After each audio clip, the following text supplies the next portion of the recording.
नमस्ते। आज नवरात्रि का तीसरा दिन है। आज माता चंद्रघंटा की पूजा की जाती है, तो हम उसकी शुरुआत माता के स्रोत से करेंगे। नमामि शैलपुत्रींता चंद्रघंटा धरा शुभाम सिंह वाहन मारूढ़ा शत्रु संहार कारिणी। माता चंद्रघंटा, जिनके सर पर अर्धचंद्र के आकार में घंटा विराजमान है, जिस घंटा से नाद से शत्रुओं का संहार होता है और भक्तों के जीवन में खुशहाली, सुख और समृद्धि आती है। माता चंद्रघंटा जैसे शत्रुओं के लिए संहार धारणी है, वैसे उनके भक्तों के लिए परोपकारी और आशीर्वाद लेके आने वाली है।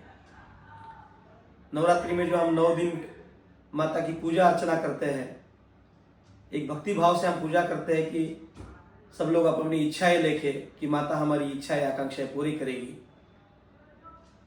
इसी के चलते मैं आपको एक कहानी सुनाना चाहता हूं। भगवान अपने भक्तों के प्रति कैसे आशीर्वाद देते रहते हैं और कैसे भक्तों के प्रति उनका आशीर्वाद कभी विफल नहीं होता। इसके बारे में एक कहानी आप ध्यान से सुनिएगा।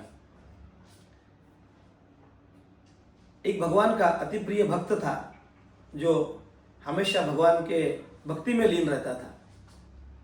किसी ने उसको बोला था, जैसे कोई साधु संत हो गए, महात्मा, या फिर घर में बड़े बुजुर्गों ने बताया था कि जब भी हमको भगवान की बहुत ज़्यादा ज़रूरत पड़ती है तो भगवान किसी न किसी रूप में हमको सहायता देते हैं। वो निश्चित ही अपने भक्तों की सहायता के लिए दौड़ के आते हैं। तो उस भक्त ने एक बार ऐसे ही मन में सोचा कि आज भगवान की ही परीक्षा ले लेते हैं कि भगवान सच में अपने भक्तों के लिए सहायता करते हैं या नहीं। एक दिन की बात है, वो भक्त किसी काम के चलते रात्रि के समय घर से निकला हुआ था और अचानक रास्ते में भयंकर बारिश, आंधी तूफान शुरू हो गया। वो हड़बड़ा गया। अचानक उसके मन में विचार आया कि जैसे सब लोग बोलते हैं कि भगवान अपने भक्तों की सहायता करते हैं, तो आज मैं अपने भक्त भगवान के लिए मैं गुहार लगाऊंगा, देखते हैं भगवान सहायता करते हैं कि नहीं। तो वो चला जा रहा था। ऐसी भयंकर बारिश शुरू हो गई थी। थोड़ी देर में बारिश रुक गई और पूरा कीचड़ दलदल जैसा एरिया आ गया। वो भक्त अंदर से घबरा गया और भगवान को गुहार लगाई, हे भगवान, अगर आप है तो आप मेरी मदद करिए और आप मेरे साथ चलिए। तो वो उसके आर्त पुकार सुनकर भगवान उसके साथ आ गए। लेकिन भक्त के मन में था कि भगवान साथ में है, ये मैं कैसे जानूंगा। वो वहीं पे बैठ गया और भगवान को हाथ जोड़ के विनती की, भगवान को पुकार लगाई कि अगर सच में मेरे आप साथ में है तो आप मुझे दिखाई दीजिए, नहीं तो मैं जो चल रहा हूँ, मेरे 2 कदम जो पानी में उनकी आवाज़ आ रही है, मेरे कदमों के साथ आपके कदम भी मुझे दिखने चाहिए। पानी में, कीचड़ में आवाज़ आनी चाहिए, तो मैं समझूंगा कि भगवान मेरे साथ है। तब आकाशवाणी हुई कि तुम डरने की जरूरत नहीं है, मैं तुम्हारे साथ हूं, तुम चलते रहो।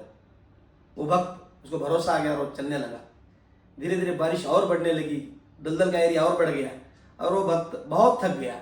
उसको अभी लगा कि अभी मेरे शरीर में जान नहीं, मैं और नहीं चल पाऊंगा। जैसे आप सभी जानते हैं कि जब डर का माहौल पैदा होता है तो अपने मन में शंकाएं अचानक जन्म ले लेती है और हम लोग भगवान के ऊपर हो, अपना साथी हो, अपना भाई हो, अपने जो भी अपने साथ वाले लोग हैं, उन पर हम लोग संशय लेना शुरू कर देते हैं।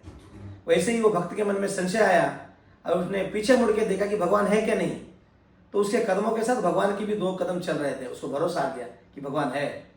और थोड़ी देर चला और बाद में देखा कि पीछे आवाज आना बंद हो गया। उसने पीछे मुड़ के देखा तो उसके 2 ही कदम दिख रहे थे। तो वो डर गया मन में कि भगवान मेरे साथ में नहीं है।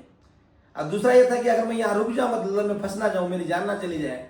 वो हिम्मत करके चलता रहा। थोड़ी देर जाने के बाद वो एक अच्छी जगह पे, जहाँ बारिश, पानी कम था, थोड़ा सूखा ही रहता, बारिश रुक गया था, वहाँ पे बैठ गया।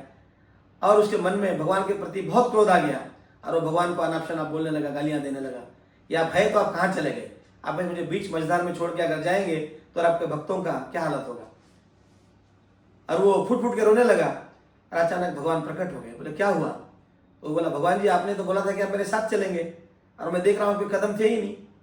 तो भगवान ने बोला कि आप हमेशा अपने भगवान पे भरोसा रखना चाहिए। जिस समय तुम्हारे मन में आया कि मैं अभी चल नहीं पाऊंगा, मेरी जान निकल जाएगी, उस समय मैंने तुमको अपने कंधे पे उठा लिया, और जो 2 कदम तुम देख रहे थे वो 2 कदम तुम्हारे नहीं थे, वो मेरे थे।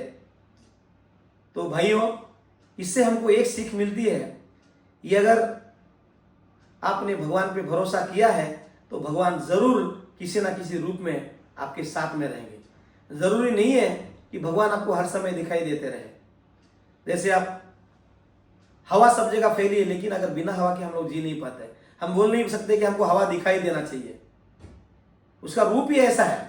जैसे हम लोग बोलते हैं निर्विकार, निर्गुण, तो भगवान हम लोग निर्गुण रूप में देखना चाहिए। भगवान, हम ये नहीं बोलते कि अभी जैसे हम लोग भक्ति करते हैं भगवान की, एक पत्थर भी रख के अगर उसको हम लोग सिंदूर रख अगर पूजा किया जाए तो भगवान की इतनी शक्ति है कि वो जो पत्थर की मूर्त बनती है वो आपके सारे दुख, सारे कष्ट हर लेगी। बस हमको अपने भगवान पे भरोसा रखना चाहिए।